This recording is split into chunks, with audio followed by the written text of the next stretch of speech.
خۆشەویستان خۆشحاڵم کە لە دیدارێکی تایبەت دەگەمە خزمەت ئێوەی بەڕێز و خۆشەویست. وەک ئاشرا لە نێو هەڵمەتی هەڵبژاردنەکانی خولی شەشەمی ئەنجومەنی نوێنەرانی عێراقین کە لە هەرێمی کوردستانیش بێگومان هەڵبژاردنەکان ئەنجام دەدرێت. ئێستا حیزبەکان بە شێوەیەکی گشتی ئەوانی کە بەشدارن لەو هەڵمەتی هەڵبژاردنە خەریکن کە بەرنامەکاری خۆیان پێشکەش بە دەنگدەران دەکەن. کۆمەڵی دادگەری دوای ئەو تێبینیانەی کە لە سەر کۆمیسیۆنی باڵای سەربەخۆی هەڵبژاردنەکانی عێراقی هەبوو لە هەڵبژاردنەکانی پەرلەمانی کوردستان ئەمجارە بەشدارە کە من ئەو پرسیارە لە میوانەکەم دەکەم کە جیاوازی چی ئەمجارە کۆمەڵ تێدا بەشدارە. هەروە ئەمڕۆ 4 ئۆکتۆبەر ئەنجومەنی سەرکردایەتی کۆمەڵی دادگەری کوردستان کۆبووە و لە 4 خاڵدا ئامادەکاری خۆی بۆ هەڵبژاردنەکان و دروشمی خۆی بۆ هەڵبژاردنە و چەند خاڵێکی دیکە کە پەیوەستە بە بابەتی دارایی و بەکارنەهێنانی سامانی گشتی بە تایبەتی کە ئێستا لە نێو ئەو هەڵمەتی هەڵبژاردنە تێبینی هەیە لەسەر ئەو حیزبانەی کە سامان و داهاتی ئەم وڵاتیان لەبەردەستە. گفتوگۆ دەکەم لەگەڵ زۆر بەڕێز کاک عەبدولستار مەجید ئەندامی مەکتەبی سیاسی کۆمەڵی دادگەری کوردستان. زۆر بەخێر بێی، زۆر سوپاست دەکەم. سەلامەت یاخوا مۆفەقی ماوەس محەممەد جان. ئەمڕۆ لە کۆبوونەوەیکی چڕوپڕدا بوون لەگەڵ جەنابی مامۆستا عەلی باپیر سەرۆکی کۆمەڵی دادگەری و سەرکردایەتی کۆمەڵ. چەند خاڵێکتان تێدا باس کرد. من بەڕاستی لە دروشمەوەکەوە دەست پێ دەکەم کە پێم وایە دروشمەکەتان ئەم جارە جیاوازترە لە جارانی ڕابردوو. لەگەڵتاندا ڕاستگۆین. یعنی ئەگەر کەسێک برێ ڕاستگۆن لە چی یان ئەو دروشمەتان بۆچی هەڵبژاردووە چۆن وەڵام دەدەنەوە؟ بەڵێ بەناوی خوای بەخشندەی میهرەبان، سەلام و ڕەحمەت و بەرەکەتی خوای گەورە بەسەر هەموو لایەکدا بڕژێ. وەڵام لێرەوە خۆشحاڵم جارێکی کە بە خزمەت بینەرانی بەڕێز و خۆشەویست بەگشتی دەگەمەوە. ئەگەر قبوڵیشکەن سەلامی تایبەتیش مەڵا بۆ یەکەیەکیان هەیە لە خزمەت ئەوانەی دایان ناسین و بە خزمەتیان گەیشتن و ئەوانەی ڕەنگە بە خزمەتیان نەگەیشت بەڵام ئێمە دەناسن. هەموو لا سەرفراز بن یاخوا. مامۆستا محەممەد، ئێمە وەکو لایەنێکی ئیسلامی لە هەرێمی کوردستان و هەر کەس دەتوانێت تەماشای مێژوو و خەبات و هەڵوێستەکانی کۆمەڵی دادگەری بکات لە ڕابردوودا و لە ڕابردووتریش بەڕاستی بۆی دەردەکەوێت کە ئێمە یەکەم لەگەڵ دروشمەکانی کە بەرزمان کردوتەوە ڕازگۆ بووین. بۆ نمونە دروشمی ئێمە کە دژی ستەم و خۆرەخکارین لەکوێ ستەم هەبوو بێ کۆمەڵی دادگەری لەگەڵ نەبوو بێ، یانی ستەمێکی گچکە بوو بێ یا ستەمێکی گەورە لە کەسێک کرابێ یا لە میلەتێک کرابێ. بە نمونە بابی هێنمەوە بەڕاستی مادام پێویست دەکەمە بەسم ڕازگۆیی لە دروشمدا ڕازگۆیی لە هەڵوێزدا پێم وایە تاکە حزبین ئێمە ڕێپێوانمان کرد بە پێ ناخۆشبوونی دەسەڵاتیش بە هێنانی ینی هەزارەها ئاسایش و چەکدار و زرێپۆش و هەمەر، بەڵام ئێمە کردبوونەوەی خۆمان ئەنجامدا بۆ بەرگریکردن و هاوسۆزی نوان بۆ میلەت و خەڵکی ستەم لێکراوی کەرتی غەزە. بەڵێ ئەوە وەکەوە سیدکەین کە ڕازگۆیە لەگەڵ ئەو مەبدەئێکە ڕازگۆین لەگەڵ دروشممان، ڕازگۆین لەگەڵ مەبادیئمان بەنسبەت میلەتی خۆمان. لە ڕابردوودا چێ ڕازگۆ بوو لە پەرلەمانی کوردستان لە پەرلەمانی عێراق کە چەند پەرلەمانتارێکمان ئێمە سزا دەرە لەسەر بەرگریکردن مافەکانی خەڵک. چێ دەتوانێ بڵێ کۆمەڵ لەگەڵ دروشمی خۆی لەگەڵ پرەنسیپەکانی خۆی کە لە کاتی خۆیدا ڕوونی کردوتەوە ڕازگۆ نەبووە. ئێمە ڕازگۆ بووین لەگەڵ خەڵک و جەماوەری خۆمان کە گوتمان ئەم پەرلەمانی کە خولی شەشەمی ڕابردوو کە هەڵبژاردنی بۆ ئەنجام درا کە دیزاین کراوەوە بە تایبەتی تەزویرێکی زۆر لە کۆمەڵ کراوە و ئەمە بە دیزاینمان زانی، ئێمە ڕازگۆ بووین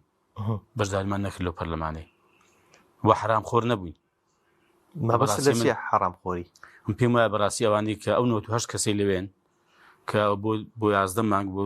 دەگەڕێتەوە بۆ 12 مانگ کە سوێندی یاساییان خواردووە، دارێکە نەسەبەری دانەوە بەڵام مانجیی 8 ملیۆن وەرگرتووە. ئەوە حرام نییە؟ ئەگە حرام خواردن و خواردنی پارەی میلەت ئەگەر ئەمە نەبێ ئەنی چییە؟ لە پێناوچیدا مەسنیش 8 میلیۆن پێدراوە بۆی ئەمە بەڕاستی ڕاست لەو خاڵیدا چێری بەرپرسیار ڕەنگە ئێستا ئەندامێکی پەرلەمانی کوردستان لەم قولە بڵێ ئەمن وەکو ئەندامی پەرلەمان کە خەڵک متمانەی پێدامە ئامادەمە بەشداری کۆبوونەوە لیژنە هەر شتێک بکەم بەز ئەو پارتی ویشەتین کە پێک نایە ئەو دەتوانێت و پارە وەرنەگرێ ئەو دەتوانێت بەڕاستی بڵێ من هیچم نەکردو بەڕاستی ئێمە لە کاتی خۆیدا ماوەسە محەممەد یانی چەند موچێکمان وەرگرت کەمە داوامان نەکرد ئەوە هەموو کوردستان شاهێدە خولی پێنجەم بەڵێ هەموو کوردستان شاهێدەوە بەڕاستی بەڵگەکان ماون کاتی هەڵوەشانەوەی پەرلەمان بەڵێ ئێمە هەستاین بڕوا بکە بەشێکی زۆری ئەو پارانەمان بە شاهێدی هەموو لایەک و بە ژمارەوە بەوەست لە لامانەتەبان دامان بە خستەخانەی هیوا و بەشێکیماندا بەڕاستی بە دەستگای خێرخوازی بەخشین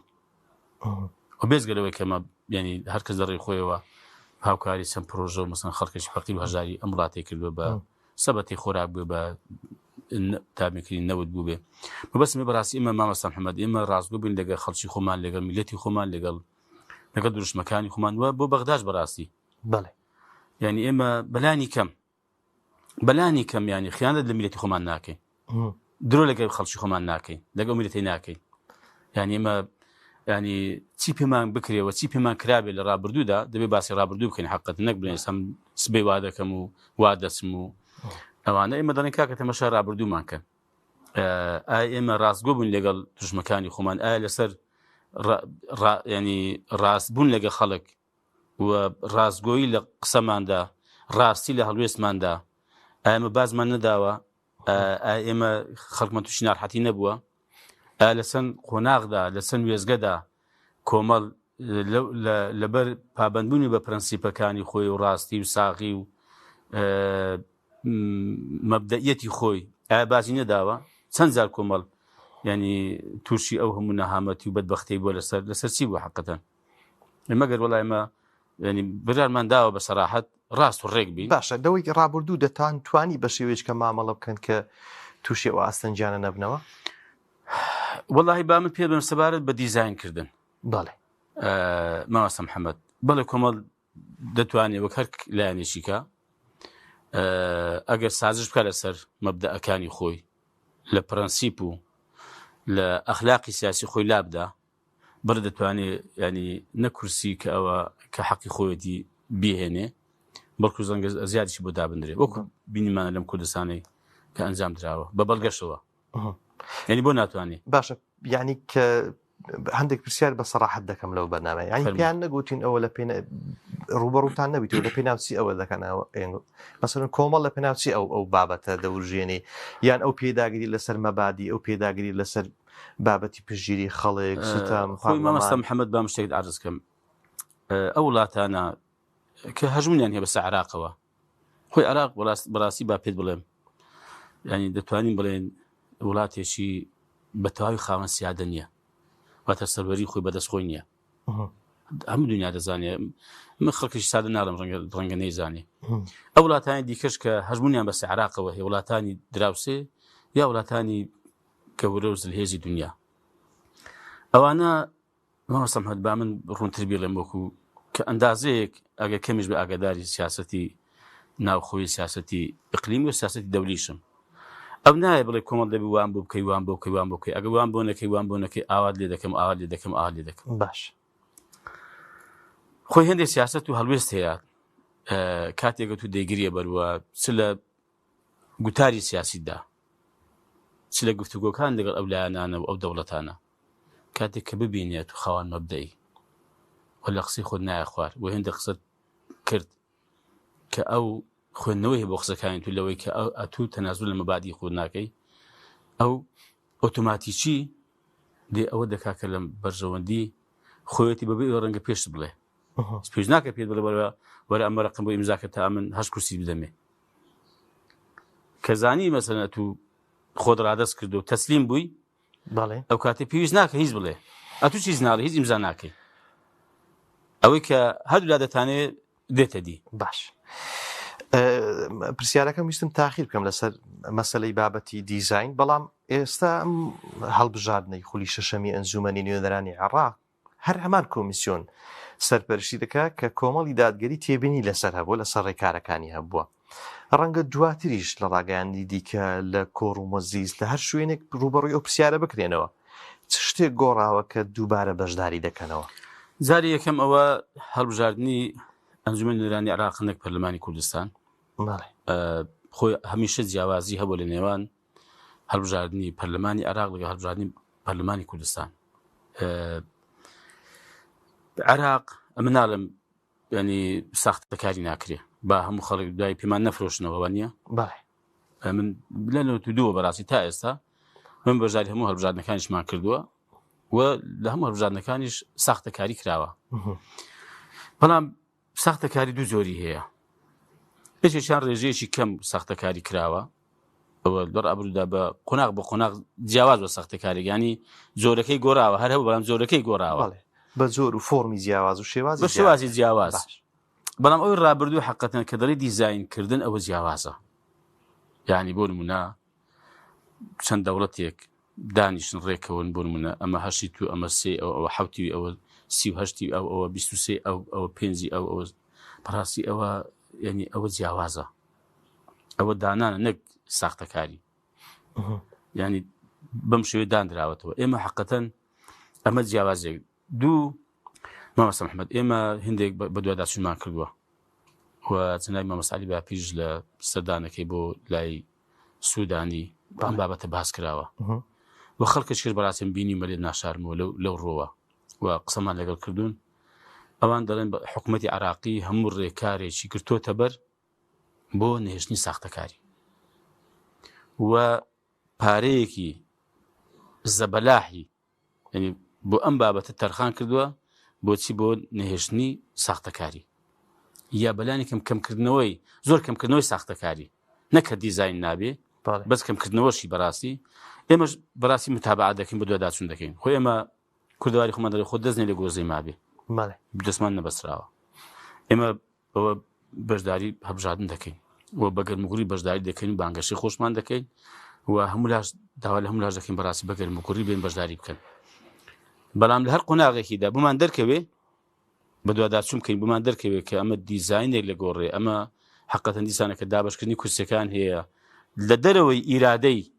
حیزبولانەکانی هەرێمی کوردستان و یا عێراقیش ئێمە مامۆستا محەممەد ئێمە هەڵوێستمان دەبێت خوبی هەڵوێست نابین. باش کەواتە چاودێر و متابعی بارەڵێ بێگومان بەجددی ئێمە ئەو ڕۆژ سەرکردایەتی کۆمەڵی دادگەری ئەو لیژنانێک کە ڕاست پێدراون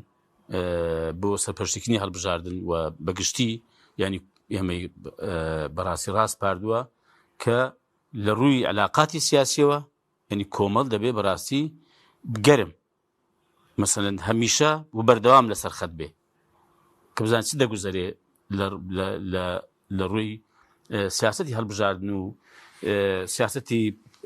وڵاتانی دەرودراوسێ سیاسەتی عێراق وڵاتانی دنیا چۆن تەماشای ئەم هەڵبژاردن دەکەن دایانوێت چی لێکن لەم هەڵبژاردنە حەقەتەن ئێمە بڕیارماندا بڵێ لەسەر هێڵ دەبین و هەر شتێکمان بۆ دەرکەوت لەم ڕۆ ئێمە داربەپێی ئەوەی کە بۆمان دەردەکەوێمە هەڵوێست و بڕیاری خۆمان دەدەین. باش دۆخی دارایی خەڵک بە زۆرێکە کە ئێمە لە نێو هەڵمەتی هەڵبژاردین بەڵام خەڵک ڕەنگە بێئومێد بێ نائومێد بێ لەوەی کە هەم لە هەرێمی کوردستان لە بەیاننامەکەش هاتیە بابەتی ئەو 120 میلیارێک کە ڕادەست بکرێ و موچەی مانکان بێ ینی خاوە خاوی تێدا دەکرێت وەکو کارتێکی فشار بەکاردەهێنرێت وەکو هەڵمەتێکی هەڵبژاردن ڕەنگە لە داهاتوو بەکار بێ جەختان لەسەوە بابەتە کردیتەوە ئەوەم لو باسکە لەگەڵ ئەوەی کە خەڵک ڕەنگە بە نائومێدیەکەوە ڕوبەڕووی هەڵبژاردن بێتەوە دۆخی دارایی بە زۆرێکە کە گۆڕانکاری لە ژیانی خەڵک بە شێوەیەکی گشتی لە هەڵبژاردنەکان ڕوونیەدایە لەوەی ئەو جارە بتوانێت بە گەرموگوڕی بچێتە سەر سندوقەکانی دەنگدان و دەنگ بدا و گۆڕانکاری لە ڕێی هەڵبژاردنەوە دروست بێ. خەڵک ناحەق نییە کە دڕدۆنگەوە بێهیوا بە لە هەڵبژاردن کە گۆڕانکاری بکە و وەزئی ئیدارە هەم باش بکە لە بەرەوەی کە بینیویتی لە ڕابردوودا چەند هەڵبژاردنی کرا بەڵام دۆخی و ژیانی خەڵک هەر بەم شێوە بە یا بەرەو خراپتر چووە. بەڵام دەزانی هۆکارەکەی چییە؟ هۆکارەکەی هەر ئەو کارکتەرانە هەڵبژێدرانەوە یان دانراونەوە بۆ سەرپەرشتکردنی کاروباری خەڵک و و بە حساب گۆڕین ژیانی خەڵک و خۆشکردنی ژیانی خەڵک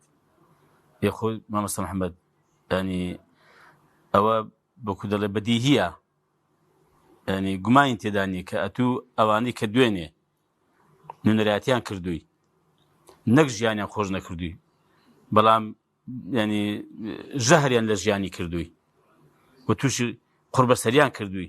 ئەمانە هەڵبژێدرێنەوە ئەمانە ینی دیاری بکرێنەوە هەر هەمان ئەنجامی دەبێتەوەی کە دوێنێ هەی بووە ینی چاوەڕێ دەکەی کە ینی یەکێک دوێنێکە خراپ بوو بێ لەگەڵت ئەمڕۆ مەسەلەن بدوو قسەی ینی بری قەدار هەڵمان خەڵەتێنێتەوە چاوەڕێ دەکەی کە بایان لەگەڵمان باش بێ ئەم بێگومان نەخێر دەبێ ئەمە دەرفەتێکە بام عەرز دەکەم ئەمە دەرفێتێکە بەڕاستی خەڵک بێ نونەرەکانی خۆی بگۆڕێ باکە خەڵک من ئێستا زۆر بە ئاسایی زۆر بە تەبیعی بەڕاستی داوا لە خەڵکو جەماوەر دەکەم هیچ بانگەشە بۆ مانای نییە داوا بکەین و هاوارکەین نە بە ئاسایی کاکە بەرن بازارێکی بەیەکەوە ئەم نونەرانە بگۆڕین بزانین داخوا خەڵکەکی کە دەسەڵاتی هەبێ ینی کە نونەر زۆر بەڕاستی دەسەڵات دەبێ بەڵام بە نونەرێک و دوو نونەر و سێنەر چی دەکەی لە بەغدا چی دەگۆڕی وحتە لە پەرلەمانی کوردستان خۆی وەختێکی ینی ئۆپۆزیسیۆن نزیکەی 40 کورسی هەبووە ڕاستە فشارێکی زۆرمان کردو لە دەسەڵات ڕاستە لە زۆرشان ڕاماگرتون بەڕاستی خۆتان دەزانین ینی ئاواش نابوو حەز دەکەم بیزانی ینی کاریگەری ئۆپۆزیسیۆن ئێستا دەرفەت نییە دەنا بەڕاستی لە قوناغ جیاجیەکان لە زۆر محەتەدا حەقەتەن دەسەڵات ڕاگیراوە لە ستەم ڕاگیراوە لە قۆڕەکاری ڕاگیراوە لە پێنەدانی موسە ڕاگیراوە لە لێبڕینی موسە ڕاگیراوە خۆی خەڵک بەبیرێتی بەڕاستی ئۆپۆزیسیۆن لە کاتی خۆی چی کردو ئەوانە مەبەستم ئەوەیە بابێ نوێنەرەکان بگۆڕە کاکە بزانین داخوا نوێنەری خەڵکی کە بابێ مەسەلەن ئێمە ئەگەر کاتی خۆی بە حەوت پەرلەمانتە لە پەرلەمانی کوردستان بە دوو نوێنەر لە بەغدایە سێ نوێنەر لە بەغدا خەڵک بینی مەسەلەن ینی کۆمەڵ چی کردو بۆ خەڵک چەند بەرگری لە مافەکانی خەڵک کردووە چەند بەڕاستی بازی داوە لەسەر بەرگریکردن لە مافەکانی خەڵک و چەند پەیوەندیەکانی کۆمەڵ لەگەڵ دەسەڵات تێک چووە وە فشار کردوتە سەر ئەندامەکانیشی نەک پەرلەمانتارەکانی و پلەباڵەکانیان ینی ئەگەر بەوەندا نوێنەرە ئەم شەڕی کردوێ لەسەر ژیانی خەڵک و لەسەر مافەکانی خەڵک ئەی ئەگەر زیاتر بێت باشە چەند بەرگری دەکات ئێستا چ شتێک گۆڕاوە ئایا گۆڕانکاری لە سیاسەتی کۆمەڵ ڕوویدایە کە خەڵک بە شێوەیەکی دروست و پێویست متمانە بە کۆمەڵ نادە وەک هێزێکی کاریگەرتر بیهێڵێتەوە یعنی گرفتەکە لە چێدا دەبینی یاخود ئێوەش گرفتان لە چۆنێتی دەنگدان و هەڵسەنگاندنی خەڵکەیە لە بۆ هێزە سیاسیەکان وڵی ئاسایی ئێمە خۆ کۆمەڵ بێکەم کوڕین مامەستا محەممەد مدانی پێدادێنم کۆمەڵ کەم کوڕیمان هەیە بۆ کۆمەڵ لە هێندی وێزگە هێندێک هەڵوێستی هەبووە هێندێک کارکتەرمان زیانمان لە خۆمان داوە زیانمان لە کۆمەڵ داوە هیچمە بەڕاستی حاشا لە شتانە ناکەین خۆمەش کۆمەڵە مرۆڤێکین ینی هەمومان معارەزین بۆ هەڵا بۆ کەم و کوڕی بەڵام ئێمە گەر باسی بەرنامەی کۆمەڵ بکەین بەڕاستی ئەو بوێرێکی باشە کە ینی حیزبی سیاسی کەم ئەو قسەی لەسەر خۆی دەکات وڵی ئەمن زۆر زار گوتومە لە کاتی هەڵبژاردنەکانیش کە ئەمن بڵێن کاندید بوومە لەگەڵ ڕەفیقەکانی خۆمەڵای ینی گوتوشمە بەسەراحەت بە قەناعەتیشەوە گوتومە مکاکەم ئێمە ئەم کۆمەڵە کاندیدین بەخوا ئەوانە ئەم پێم دەخۆم باشترن پێم دەخۆم چاکترن ڕوک پێکترن ئەم پێشمە بۆ بەرگریکردنە مەفەکانی وە جدی تریش دەبن دڵسۆزتریشن ئەمە بەڕاستی ئەخلاقمان وێ مامۆستا محەممەد ئێمە تەزکیی خۆمان ناکەین فەلا تزەکو ئەنفوسەکوم ئێمە تەزکیی خۆمان ناکەین با خەڵک هێندێک هەڵوێستی ئێمە ببینێ با خەڵک هێندێک کردەوە ئێمە ببینێ بێنێتە بەرچاوی خۆی بۆ بەراوردی پێ بکات لەگەڵ خەڵکی دیکە یعنی مەسەڵەن کەم دەڵێم ئێمە لەگەڵ خەڵک ڕاست دەبین ئێمە دەڵێم کاکە ئێمە خیانەت لە خەڵک ناکەین درۆ لەگەڵ خەڵک ناکەین هەڕۆژێ قسەیەکیان بۆ ناکەین کاکە دەبێت تەماشاکەم زانین داخۆ ئێمە خوا نەخواسە دەچێت لە چ مێژوەکتان هەیە ڕابوردێکی دیار ئەمە یەک دوو مەبەستمیان ئێمە کەم و کوڕیمان هەیە دوو بەڕاستی مامۆستا محەممەد ژینگەکە وا پەرۆ دەکراوە و بارودۆخی دنیا و سیاسەتی نێودەوڵەتی و ئەو هەژمونێکە ئێستا ئەم سیاسەت و ئەم فیکر و ئەم بارودۆخی کە ساڵە بەسەر دنیادا بەگشتی ئەم پێم وایە بەڕاستی لەگەڵ خەڵکی ڕاست و لەگەڵ خەڵکی ڕێک و لەگەڵ خەڵکی مەبدەئی نییە. ئەم باسی بارودۆخ دەکەم بەڕاستی کە هەژمونی کردووە بەڵێ دەسەڵاتی کەەوە شتێکی جیهانی بەڵێ دەسەڵاتی مەسن فراوان کردو بەسەر هەموو دنیادا و هەموو وڵاتاندا و وە بەڕاستی بەسەر مێشک و دەرونی هەموو خەڵکیدا تەبان. یعنی مەسەلەن بۆ نمونە یعنی ئەگەر ئەم دەسەڵاتی خۆسەپێن و قۆڕەکار و نادادگەر و ستەمکارە نەبێ، یعنی مەسەلەن معقولە مەسەلەن چنگە موسڵمانی چنگە مرۆڤێک مەسەلەن کاکە لە غەزە و لە فەڵەستین هەر مرۆڤ کاکە ینی ئەم هەموو نەهامەتی و ئەو هەموو سیستەمەیان لێ بکرێ بەبەرچاوی هەموو دنیاوە تەبان 22 وڵاتی عەرەبی هەیە تەبەن نوقی لێوە نایە. ئەگەر ئەم هەژم نەزار نەبێ مەسەن بەڕاستی ئەم غیرەت و جورئەتیان لە خەڵک نەستان بێتەوە و خەڵکیان هەموو نەخەسان بێ دەبوو مەسەن ئەوا بێدەنگ بن بە تایبەتی بەڕاستی ڕوو قسە لە حاکم دەسەڵاتدارەکانە کە زۆر بێمەوقیف بەڕاستی و زۆر بێخیرەتن بەرامبەر بەم مەوزوعانە. جا ئەمە بەڕاستی ینی هەژمونی کردو تەبان خۆ ینی جاری وا هەیە میلەت خەڵک مەسەن بە بارودۆخێک ڕادێ ینی وەک دەڵێ کاکە وەڵاهی کاکە بە هەر لەگەڵ بڕۆین باش با لەگەڵ بڕۆین. ئێمە لەمڕۆ بەڕاستیمە ینی داوا لە خەڵک دەکەین حەقەتەن ئەم 5 ڕۆژە دەڕوا مامەستا محەممەد ئەم هەڵبژاردنش کۆتایی پێدێ ئەم ژیانەش بمانەی ینی تەمەنی منوت و ئەم خەڵکەش کۆتایی پێدێ. بەڵام جارێ بەڕاستی بام وەکو میلەتێکی موسڵمان یعنی ئەوە تۆزێ ڕویان تێدەکەم لەو خەڵکەی 4 ڕۆژێکی خەڵک ئەوە خوای تالا زیینی دەکاتەوە بانجی دەکات لەگەڵ چێ بووە پشتی چێ کرد بەرگی لە چێ دەکرد دەنجی بە چێدا ئەوەی دزی لێ دەکرد ئەوەی خیانەتی لێ کرد ئەوەی پارە و مرچی خوارد ئەوەی بەدڕەوشتی بێ ئەخلاقی بڵاو دەکردەوە ئەوەی کوفر و بێدینی برەو پێدەدا یا لە پەنا خۆی دەنا. هەم خەڵک نابێ بەڕای کەم بەڕاستی جوابێکشی بۆ ئەم حاڵەتانە پێ بێ. دوو هەموو لا دڵنیا دەکەم ئەم بارودۆخی دنیاشە بەردەوام نابێت بەم شێوەی ئەمەش دەگۆڕێ بەڕاستیم قەناعەتم وایە وە دڵنیام ڕۆژێک دادێ ینی ئەوانە دەیبەنەوە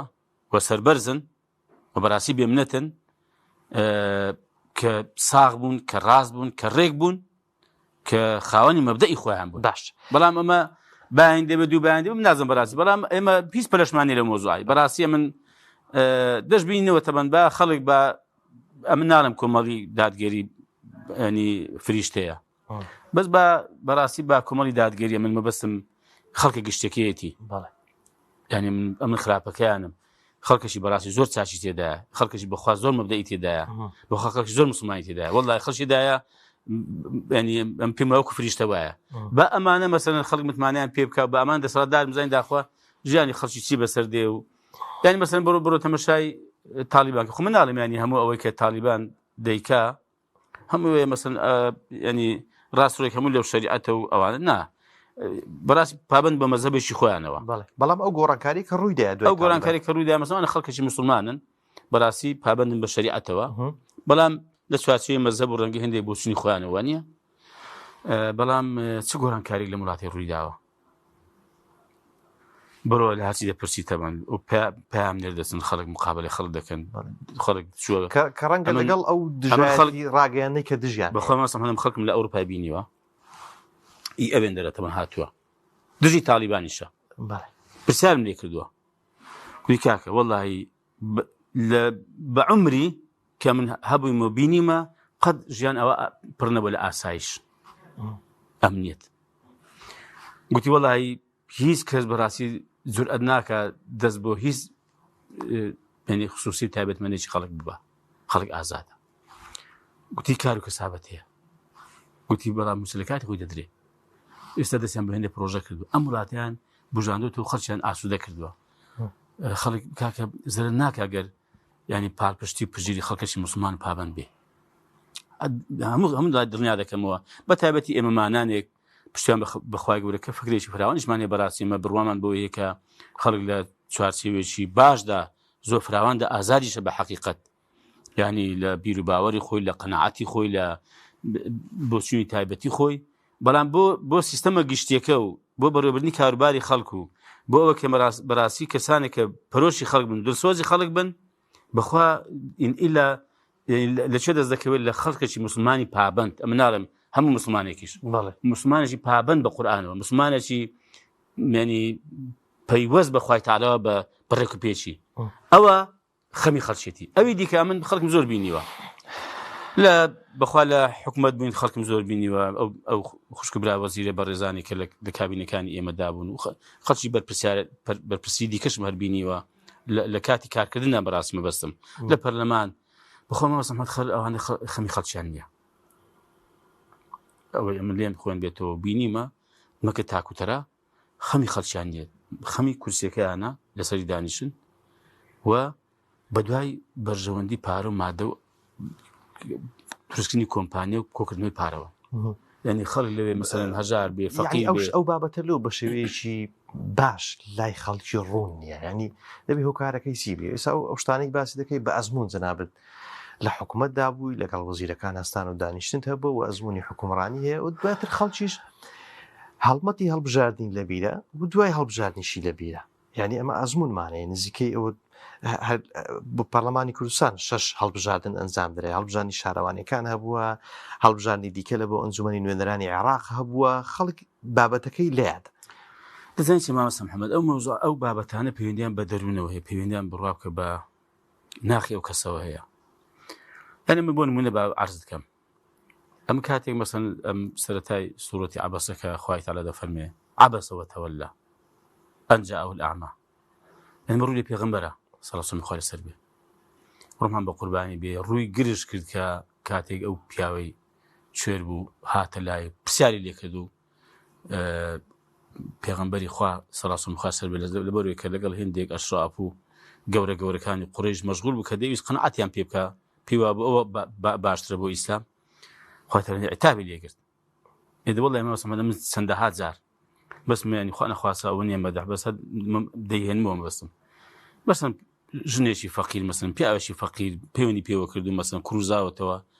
ئەگەر نەمتوانی بێ مەسەن هاوکاری بکەم زۆر ناڕەحەت بوومە وەڵای جارێک کە مەشغوڵ بوومە دوایی بڕوا بکە یعنی چەند بە دوای داگەڕاومەوە نیە چەند زەرەری کەم کردو هەتا وەکو خۆی لێ بکەم و بارودۆخەکەی ئاخر بەڕاستی جیاوازە مامەسە محەممەد ئێمە کاتی خۆی لە ئەو کاتێک کە ڕوبع موسە و نیوە موسە و پارە نەبوو حەقەتەن ینی باسی بارودۆخی ینی هێندێک لە فەرمانبەرەکانی وەزارەتم کرد لە ئەنجومەنی وەزیران بەڵێ وتم کاکە خەڵکمان هاتووە ینی بانگ کردم کاکە تو بۆ داوام ناکوی کاکە بچ بێمە داوام نە سیارم هەیە نە پارەی تەکسیم هەیە هەتا گەیشتە ئەوەی ئەنی ڕۆژێکیان بەڕاستی ینی زۆر ناڕەحەت بووم یەکێکیان هاتبوو لای سکرتێرەکەم ئەڵقەیەک و هێندێک نازم پاسە زێڕێکی هەنابوو چکە ئەو سکرتێرەکەم بۆ خۆی دوکانی زەڕەنگریشیەوە ینی دوای دەوام کەسابەتی دەکرد زەڕەنگر بوو گوتی تازەش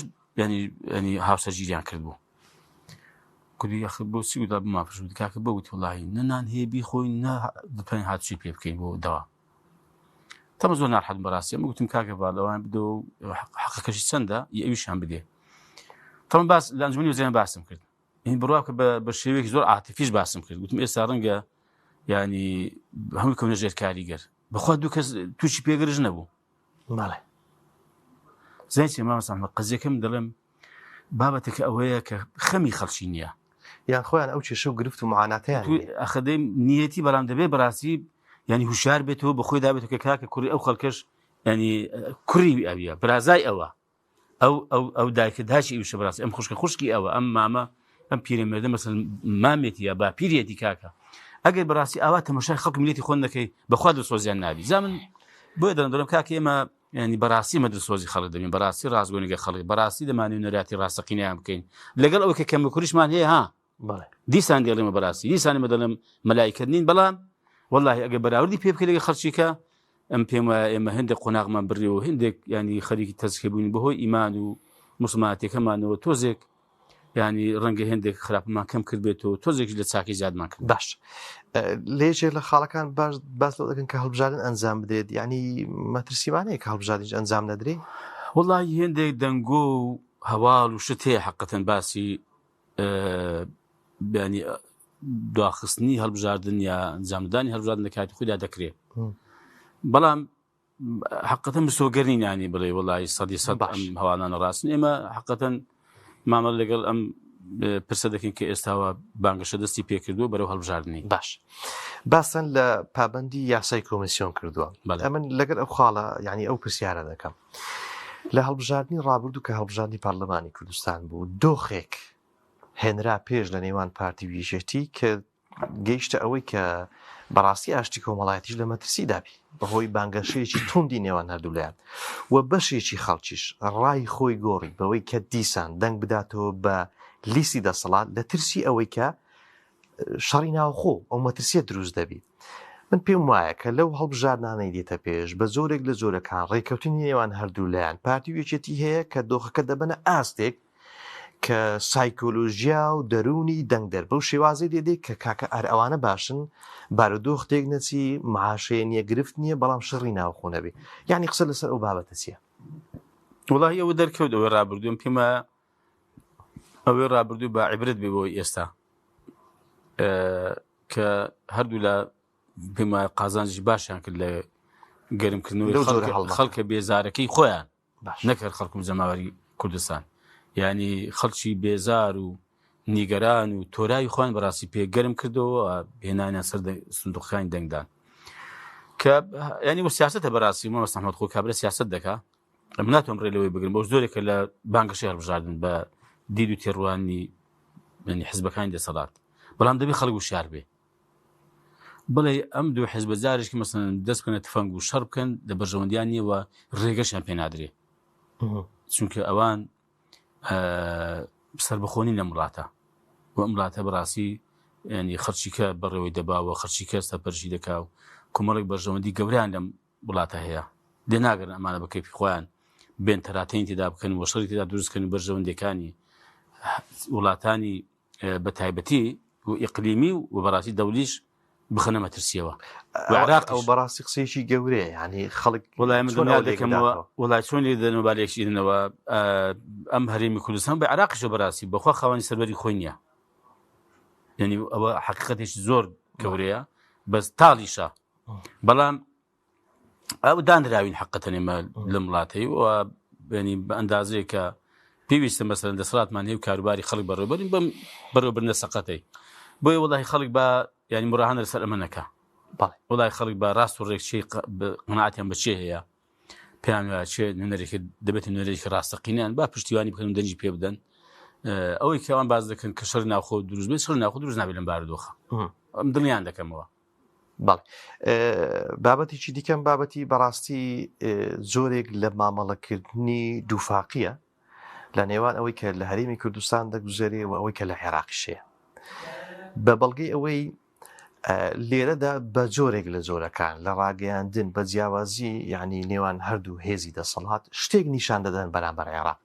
بەوەی کە عێراق دوژمنی هەرێمی کوردستانە دوژمنی ئەو هەژمونەیە یعنی جۆرێک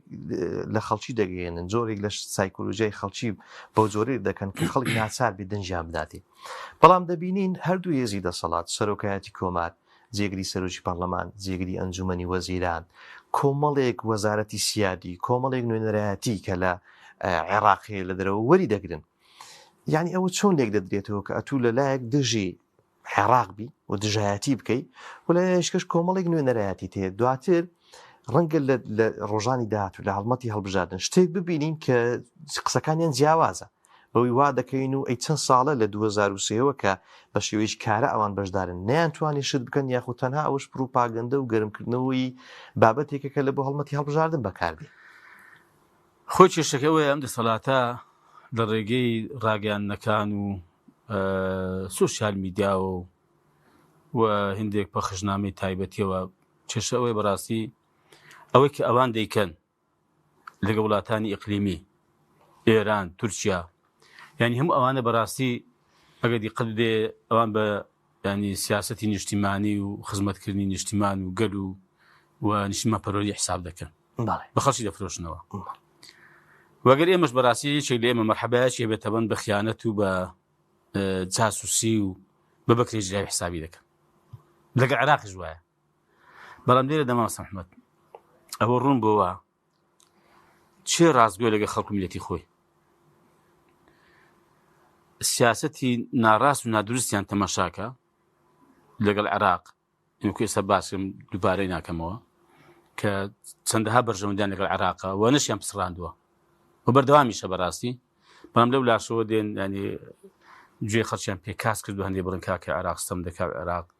ئاوایە عێراق ئێمە بەڕاستی تەسلیم نابین و ئەو تەسلیم بوونە و ئەوە خەڵکی دایانێ مەسەڵەن هەرێمی کوردستان تەسلیمی عێراقکەن و ئەمە با من عەرزکەم لێرەشدا ئەمە ڕاستگۆ بووین لەگەڵ خەڵکی خۆمان مامۆستا محەممەد بڕۆ تەماشای ئەدەبیات و گوتاری سیاسی کۆمەڵکە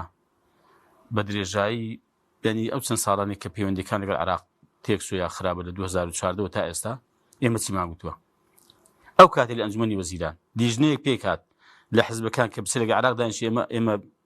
کە پێشنیارمان کرد لەسەر بنەمای ئەوە بکەوتمە کاکە ئێمە پێمان باشە هەر چۆنی بێ باشترین پەیوەندیمان لەگەڵ عێراق بێ لەگەڵ عێراق ڕێکەوێ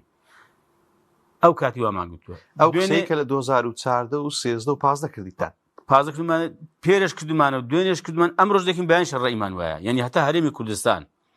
دەگاتە ئاستێک ئەگەر بگاتە ئاستێک کە بتوانانی وڵاتی خۆی بەڕێوە بەرێ و بە ینی زمینە گونجاو بێ بۆی کە دەوڵەتی خۆی هەبێ هەتا دەگاتەوە ئێمە لەگەڵ ئەوەی بەڕاستی لەگەڵ عێراق باشترین پەیوەندیمان هەبێ هیچ قازانج زمانی نەکردەوەی کە پەیوەندیمان لەگەڵ عێراق خراپ بووە زەرمان لێ کردووە یعنی ئەگەر موسڵی عێراق بێ والێک دەدرێتەوە ئەوە جۆرێکە زۆر بەخۆت باس کرد کە لە تەسلیم بوونەوە لە ڕاگەیاندنیش ئەوە لە نێو خەڵک بەو شێوە بڵاو کرایتەوە کە جۆرێک لە زۆرەکان تەسلیم بوونە بەرامبەرکەم بۆ تەسلیم بوون مامۆستا محەممەد یعنی لەگەڵ ئەوە دەتانەوێ پەیوەندی نێوان هەرێم و بەغدا لە داهاتوودا وەکو ڕوئیای سیاسی کۆمەڵ لەسەر چه ئاستێک بێ لە بەرامبەر ئەوەدا کە تێبینیش لەسەر بەغدایە کاکە ئێمە تەماشاکە بۆ تەسلیم بوونە ئێمە گوتمانە کاکە وەرن بابێن لە حکومڕانی زاخۆ بکەن گوتمانە کفریان بدەنێ ئێمە بووین کەرکومان تەسلیم کرد ئێمە بووین سیاسەتی ئێمە بوو سەدا 51 کوردستان کەوتەوە دەست عێراق ینی لە هەرێمی کوردستانی دابڕی ئێمە بووین ئێمە دەڵێن کاکە ئەتوو پێویست بەوەی کە موسێ ئەم خەڵکی دابینکەی بۆ خۆت دابین ناکەی پێش بکرێت دابین ناکەی پێویست بە بجەیەکی تەشغیلی هەیە بۆ وەزارەتەکان و بۆ خزمەت گوزاریەکان و خزمەتی هاوڵاتیان وڵاتی خۆتی پێ بکەی ئەمە دەتوانێت عێراق بکرێت بۆی کە دوو پابەندی بەو ڕێکەوتنی لەگەڵ عێراق دەکەی ئێمە دەڵێن کاکە پابەند بۆ ڕێکەوتنی کە لەگەڵ عێراق دەکەی لە قازانجی هەرێمی کوردستانە عێراقیش دەوێت بڵێ کاکە بەڵێ هەرێمی کوردستان ئایدی منە بەوەی کە بودجە دەنێرێتەوە لای ئێمە و ئەمەش بودجیان بۆ دەنێرین موسیان بدەنێری وانە ئەل لەوەیدا ینی هەرێم زەرەری چی کردووە ینی بزانام داخوا زەرەکەمان چیە و تەسلیم بوونەکەی هەرێم چی ئەگەر ئەمە بکە بۆ هەوڵاتانی خۆی ئەم نەکردووە بێن وەرە بزارێکش باسم کردووە ڕەنگە خۆشی نەبێ ئەمە لە وەزارەتی کشت و کاڵ بوو 2016 تقریبا خۆزانانی موسا هەر نەبوو لەگەڵ وەزیری سەرچاوەکانی ئاوی عێراق ڕێککەوتم کە بەنداوەکان سیادی و ئایدی عێراقە لە ڕووی سیادیەوە بەنداو ئیدارەکان ئێمە دەکەین لێرانە بەڵام بەڕاستی ئایدی عێراقە ژمارەیەکی زۆر بەڕاستی فەرمانبەرمان هەبوو لە بەنداوەکان گوتم دەتوانین ئەم ئێوە ئەو فەرمانبەرانە بخەنە سەر وزارەتێکی خۆتان موسیان بۆ بنێرن وتی بەڵێ ڕازی وتم بەڵێ با من یەک پرس بکەم بە کاک نێچیروان بە کاک قوبادم گوت ئەو کاتەی گوتیان ئەخر ئەوە خراپ نییە و بۆ خراپە فەرمانبەری خۆمانن داوام لای خۆمان دەکەن پارێژ عێراق وەردەگرم خراپێکی لەسەر بەس بزانم ینی هەر ئەوەندەیە ینی دەبێت ئیلا وەلای بۆ من هەبێت لە ڕێەوەی کە موچەکەی پێ دەدەم گوتم وەڵا زاتومە سیقەمان هەیە پێت خراپ نیە پێم خراپ نییە مامۆستا محەممەد ناوەکەمە تەسلیم کردن و هەموو ماژی ئێمە لێرە پارەمان نەبوو ڕوو ئەمووسەش نەبووان معاش خۆم بەچاچی بۆ داهات تەسلیم بوونی چی بیانی زەرێکیمان کرد ئێمە ینی بە شێوەیەکی گشتی ئەوە ئەگەر ئەمە بۆ هەموو فەرمانبەرانی هەرێمی کوردستان ینی پێڕەو کرابە زەرێکیمان کردو ئێمە وەڵام بەگەر زەرەی دەسەڵات تێدا بێ کە پارەکە بەدەست خۆی نییە بیداتە خەڵکی بێت دەدەمیان نادەمە لێی ببڕێ گەندەڵی تێدا بکەن ئەنی زەرەکەی چییە تەسلیم بوونی چی تێدا ینی بزانام داخۆ تەسلیم بوونەکە چی لەمەدا کاتم کەمایە پرسیارێک بکەم لەسەر ئەوەی کە ئەو سەراحەتی کە لێرە بەرامبەر دەسەڵاتدارانی هەرێمی کوردستان کە هەتانە و ئەو ڕازگۆیەی کە بەرامبەر خەڵکیشەیە بە هەمان شێواز کۆبوونەوەتان هەبووە لەگەڵ